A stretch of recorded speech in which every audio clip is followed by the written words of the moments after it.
My project is to build an elevator for my client. His name's Abasi, and he's 13 years old, and he's totally blind. And he became blind from, they call it river blindness, and also vitamin deficiency when he was a baby in Africa. And they came here to the U.S. when he was 5 years old, and I've been with him ever since. So I've been with him for 8 years.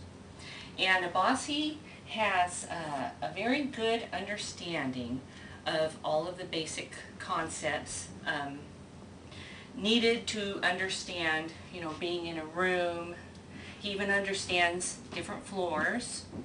He's been on the stairs and he's been on the elevator, and he understands the movement from floor to floor for that. But we've been working in the mall lately, and I became aware that he just can't understand the concept of an elevator, the concept of a room that actually moves vertically up and down and takes you from floor to floor. So I've designed this to help him with that, and the way that I would want to start it with Abasi, since he has a lot of concepts already in place, for him I would start with the elevator without a front face. And because he's totally blind, everything for him is tactile. There really isn't anything that he can perceive visually, so I tried to make tactile understanding for him. And what I did was I created the front of the elevator with a lot of tactile information here to symbolize the doors, and I left it cracked so that he could put his finger here and realize that these are the doors that do open and shut, because he does hear them. We've been on the elevator, he just doesn't understand how it works. And I gave him tactile information of the frame, of the buttons, because he's already felt those. But he still, because he doesn't understand the concept of floor to floor, he's really even not quite sure why these are here. So, but I wanted to give him a familiarity whenever I created it. And I would let him explore this, really have a grasp of this is the room that he steps in, and then somehow winds up on the next floor.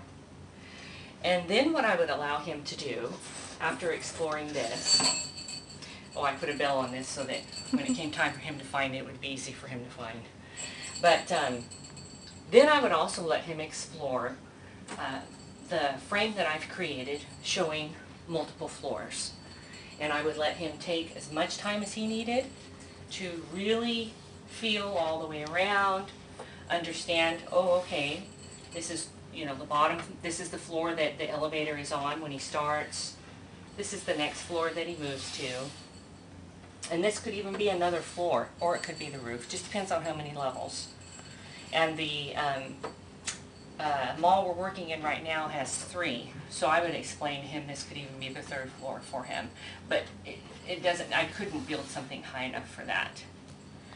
And then I would allow him to move the actual room that he steps in when we go from floor to floor.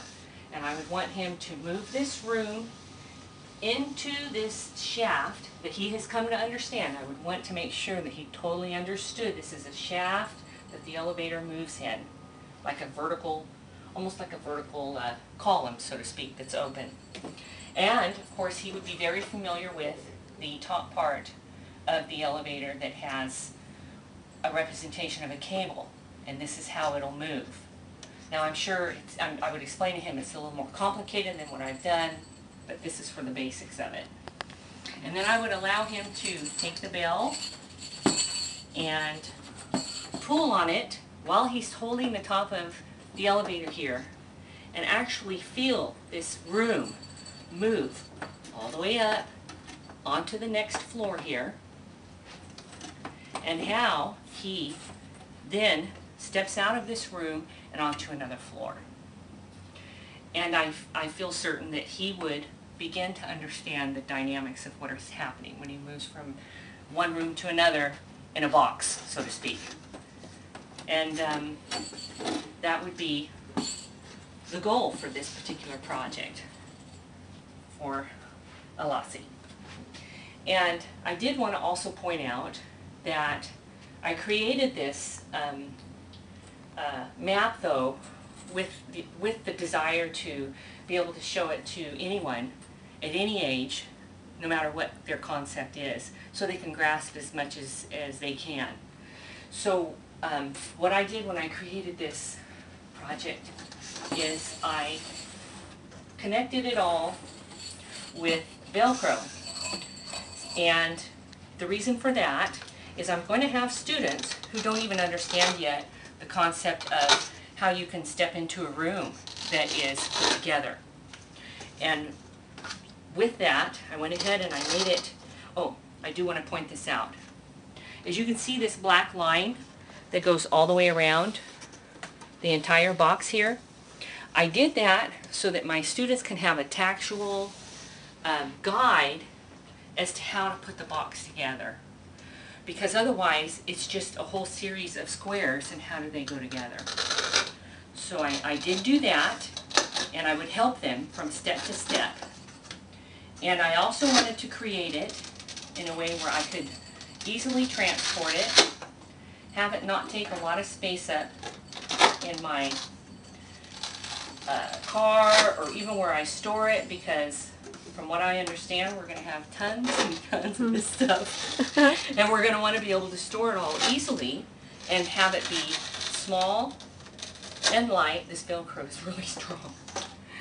So that was kind of the goal behind this, and I'm going to show you just how flat this piece does fold up. This styrofoam board is fascinating in terms of what you can do with it, and thank you, Dr. Huebner, for suggesting it. And as you can see how you can fold it and it's still connected, so I don't even have to take it apart. And then I just lay this on here like this, and voila! I'm able to just transport the entire thing like this, and it's super light. And then also, like I said, I can develop concepts from the very, very beginning for students that aren't advanced enough to do it the way I was going to do it for my client, Alasi.